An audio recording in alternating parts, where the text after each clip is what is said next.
ಕಾಲೇಜ್ಗೆ ಹೋಗಿದ್ದೆ ಹೋಗಿದ್ದೆ. ಹೇಳೋ ಮಗ.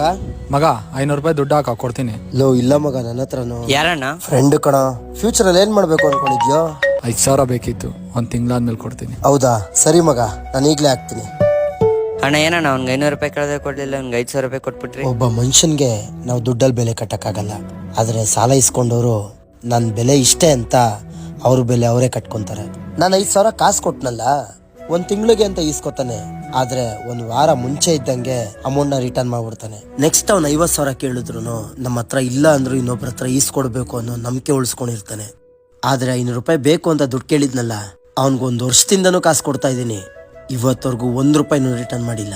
ಇಂಥವ್ರನ್ನ ಯಾವತ್ತೋ ದೂರ ಮಾಡ್ಕೊಳ್ಳೋದ್ಕಿಂತ ಇವತ್ತೇ ದುಡ್ಡಿಲ್ಲ ಅಂತ ಹೇಳಿ ದೂರ ಮಾಡ್ಕೊಂಡ್ಬಿಟ್ರೆ ಆ ದುಡ್ಡು ನಿಜವಾಗ್ಲೂ ಕಷ್ಟದಲ್ಲಿರೋರ್ಗೆ ಸಹಾಯ ಆಗುತ್ತೆ.